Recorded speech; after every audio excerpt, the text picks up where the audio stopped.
একদা এক গ্রাম ছিল জঙ্গলের একদম কাছাকাছি, যেখানে হরেন নামে একটা লোক বাস করত তার স্ত্রী সন্তান নিয়ে।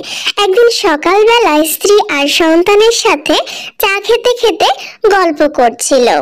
বুঝেছ গিন্নি, আজকে ভাবছি শহরের দিকটায় যাব। ঠান্ডা ঠান্ডা যেহেতু পড়া শুরু করেছে, ঘরে কিছু নিয়ে আসতেও হবে, আর তারপরে দোকানের জন্য কিছু মালামালও কিনতে যাব। এই তো বেলা তো পড়ে গেল, মনে হয় আসতে আমার সন্ধ্যা হয়ে যাবে। তাহলে আর দেরি করো না, পথে তো আবার জঙ্গল পড়বে, সাবধানে যেও কিন্তু। বাবা বাবা, আমার জন্য আসার সময় চকলেট, চিপস, খেলনা আনতে ভুলো না জানো, নইলে দেখো আমি কিন্তু খুব রাগ করে থাকবো। হা হা হা, পাগলি মেয়ে আমার, বলে কি! তুমি যেটা যেটা আবদার করেছো আমি সব তোমার জন্য আনবো। আর বেশি দুষ্টুমি করো না কিন্তু। না বাবা, আমি তো একদমই দুষ্টুমি করি না, বেশ আমি একদম ভালো মেয়ে হয়ে থাকবো। তুমি দেখো আমি কতটা লক্ষ্মী মেয়ে হয়ে থাকি। থাক, বাবা মেয়ের অনেক গল্প হয়েছে, ওইদিকে বেলা যে পড়ে গেল, জলদি যাও, ফিরতে তো হবে আবার নাকি? হ্যাঁ গিন্নি, এখনই বের হয়ে যাই, আর দেরি করা যাবে না। এই বলে হরেন বাইরে বের হয়ে গেল। এইদিকে তার স্ত্রী পিছনে পিছনে এসে তাকে ডাকলো। হ্যাঁ গো, শুনছো? শুনে তো যাও, কি কি লাগবে সেটা তো তুমি শোনোনি। তুমি বাজারে সোজা চলে যাচ্ছ, তখন কি আনতে কি আনবা? আহা গিন্নি, সত্যি আমি তো ভুলেই গেছিলাম। তুমি আমাকে আগে বলবা না? তা বলো দেখি তোমার কি কি লাগবে শুনি। হরেনের স্ত্রী সবগুলো লিস্ট একদম বলে বলে দিল যে কি কি লাগবে। এরপর হরেন চলে গেল, আর সেই দিকে তার স্ত্রী তাকিয়ে থাকলো। বাজারের সব কাজ শেষ করে হরেন আসতে আসতে মনে মনে ভাবতে লাগলো। আজকে অনেক বেশি দেরি হয়ে গেল।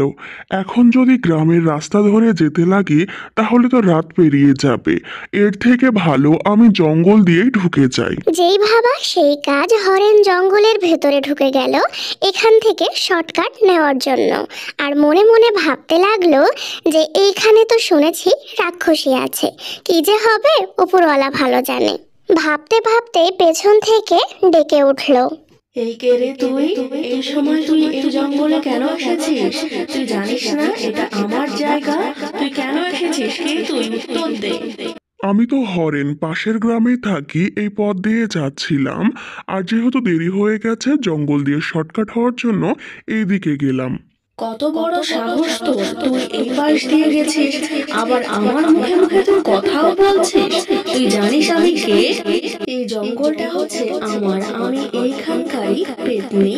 এখন তোর যে শরীরের রক্ত আছে সেগুলো তুই আমাকে একবার দিবি, আর না হলে তোকে আমি মেরে ফেলে দিব। পেতনির কথা শুনে ভয়ে হরেন দৌড় দিয়ে পালাইতে লাগলো। পেছন পেছন পেতনিও তার সাথে দৌড়াইতে লাগলো। পালিয়ে যাবি কোথায়? এটা আমার জঙ্গল, আর এইখানে তোর আমি রক্ত নিয়ে খাবো। কই পালাবি? দাঁড়া বলছি। দৌড়াইতে দৌড়াইতে একটা সময় হরেনকে পেতনি ধরেই নিল।